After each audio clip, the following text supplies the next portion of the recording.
ปิดไฟก็นอกค่านึงเนาะ บ้านเมืองเฮาอยู่แข้งปากเซ่เฮาเกิดมนุษย์ราคาเนาะ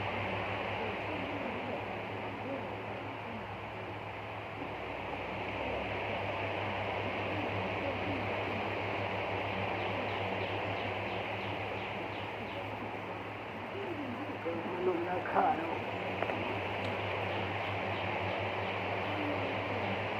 เป็นเรื่องที่เลวร้ายที่สุดในเมืองปากเซ่เฮาเนาะมีการสูญเสียผู้คนมากมาย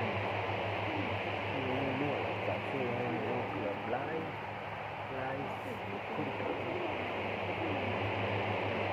คนนั้นก็หลายคน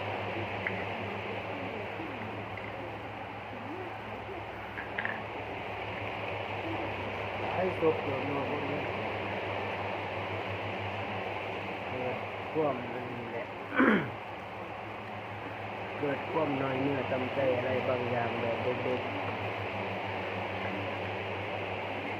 เกลียดแข่งกันเนาะแต่สิ่งดีสิ่งหนึ่งสิ่งศักดิ์สิทธิ์สิ่งทองเนาะมากมายกายกองเนาะไอ้ก็ไอ้เป็นไงเนาะ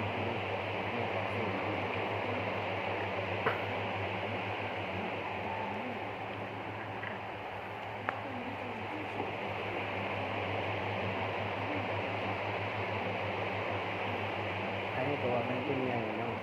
สิ่งดีสิ่งเดียว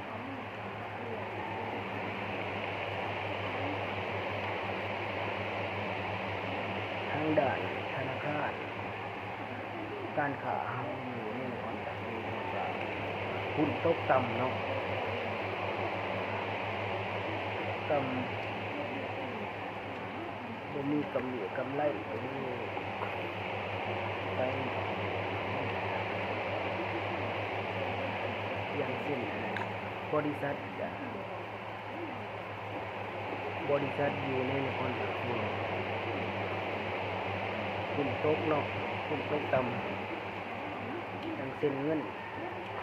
ออกจากธนาคารก็หลายเนาะเงินแตกแหกคนแตกแหกกันก็เป็น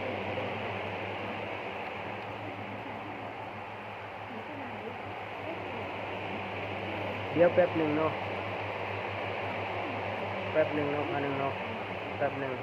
เราจะสูบก่อน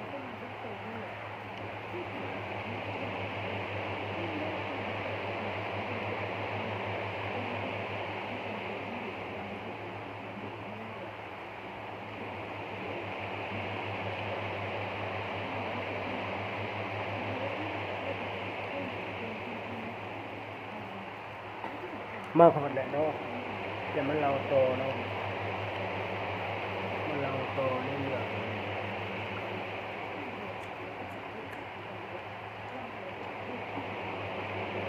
เงินทองก็ออกจากบนเก็บอยู่ในของในข้างนี้การหลาย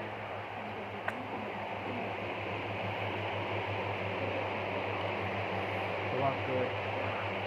ความเกลียดแค้นและสิ่งดีสิ่งเด่นสิ่งศักดิ์สิทธิ์เงินทองมากมายกันนี้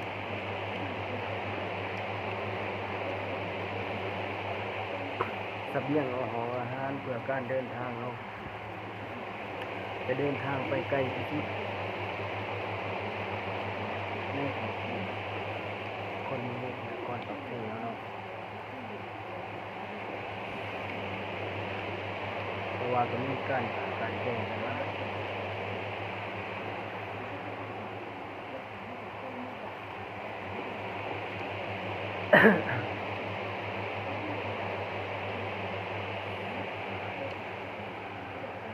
มีคนสูญเสียหาย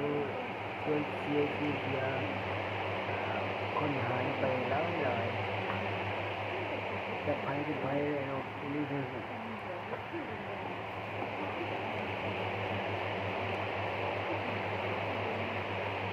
พวกนี้ที่คนพวกนี้เงินมีทองก็เดินทางไปสบายเนาะผมคือที่ถอยเลยพวกนี้เงินมีทองเดินทางด้วย ด้วยยานอวกาศเนาะ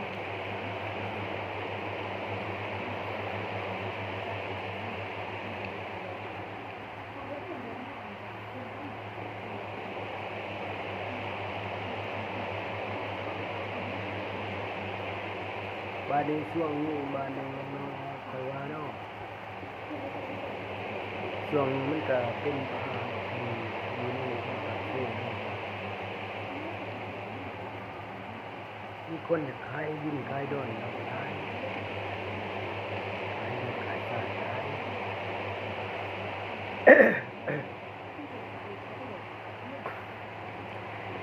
แต่ไปในเบิ่งคลิปนี้เนาะ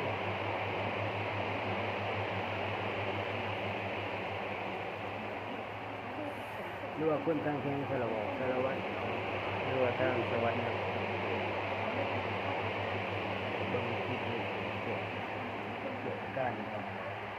เกิดภัยไข้เจ็บอันตรายในเงาคนเสียคนหายไปถึงไหนมาจะนั่งเห็นลูกบ้านเมืองก็ยังอยู่เหมือนเดิมแต่ว่าคนอยู่ก็เป็นทุกข์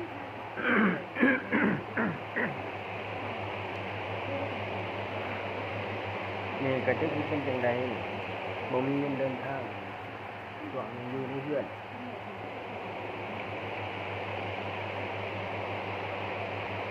รถคนหมอกคนมันอยู่ทางไทยคนเอามันสับปะรังนอกคนขึ้นไปประเทศไทยแล้วคนส่งไปทางประเทศไทยเนาะเพื่อได้เงินเก็บจากนี้จากคนเล่าเนาะไปเพื่อมีทำรายได้เนาะ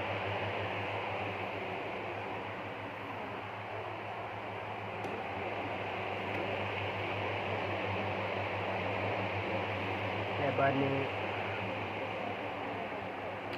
ขี่รถจักรเขาขี่รถจักรตอนกลางคืน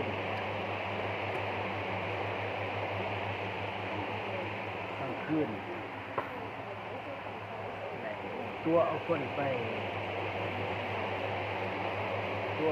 หาประเทศนี่คือการเลี้ยงพี่น้องเลยระวังอะไรเลยพี่น้องคนเที่ยวอื่นเที่ยวไป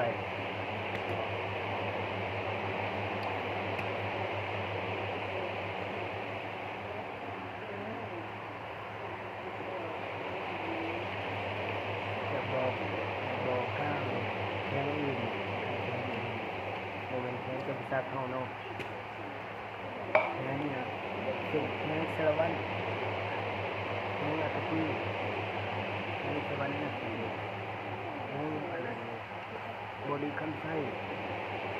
ร้องน้ำตา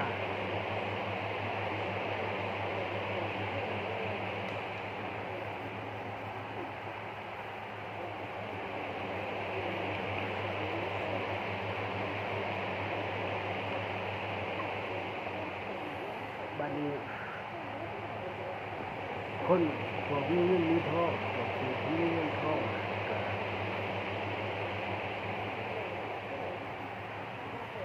เสียเงินหลายเด้เสียเงินทองเสียทองก็หลายเด้ในแต่ละปีเนาะในแต่ละเดือนแต่ละปีโอ้ยแม่เขามาจากตลาดเขาไปรับเอาของพักหงามาเราบ้างตลาดไปรับเอาพักน้ำเรามาไว้เลิกข้าวน้ำสบายดี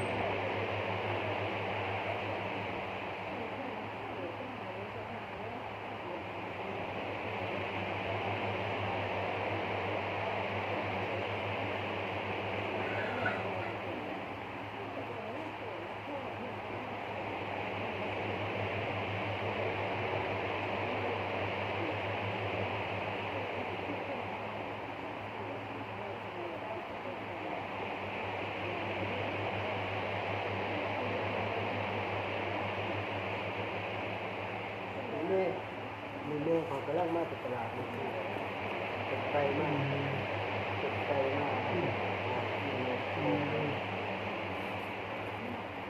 ป่วยเนาะป่วยเรื่องของแนวบ้านที่เนาะ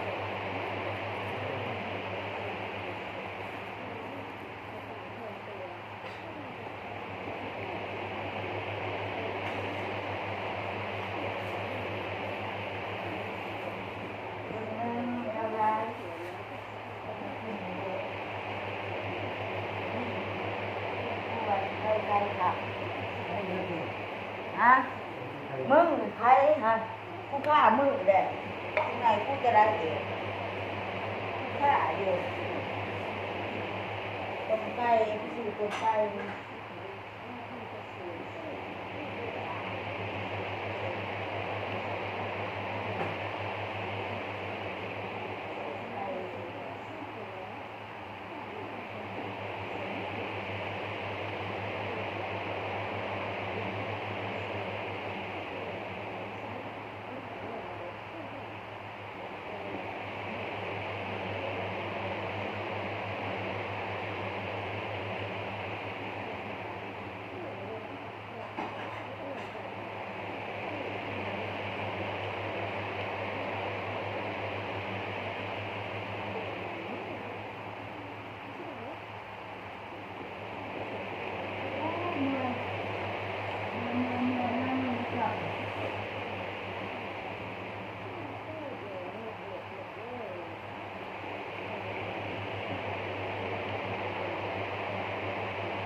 สบายดีเนาะ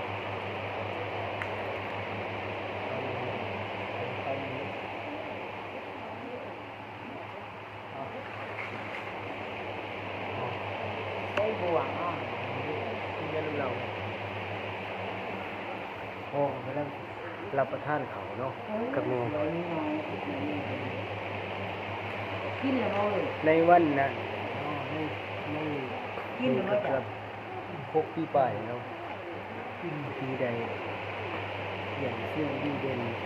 สิ่งเด่นเพื่อไหลเงินมากเพื่อเอามาใส่ในนั้นเนาะ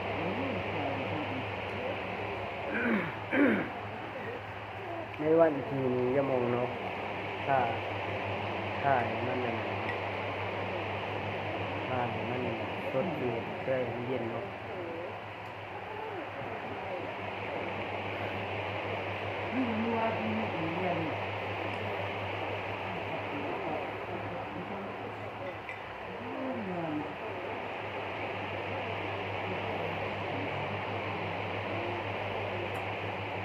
แต่ว่าคันว่าอยากรู้อยากเห็นก็บ่เบิ่งด้วยตัวเองเนาะอยู่ในแทนกับตักเอาหน่อยในเมื่อประเทศเนาะคันว่าอยากรู้อยากเห็นว่าเหตุการณ์นั้นมันเป็นจริงบ่ว่าเรื่องไปใจหลายไปที่เนาะว่าเป็นคนที่บกพร่องในการเรียนงานการทำเพราะว่าเรื่องอ่อนทำงานเนี่ยเมื่อยนะเหนื่อยล้าบ่ได้เหนื่อยล้าเพราะว่าได้ถึงงานหลายเกินไป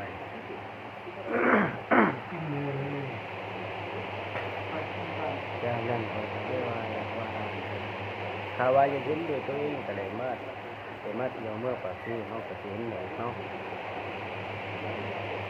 สบายดีเนาะยกเที่ยงกันนี่เนาะ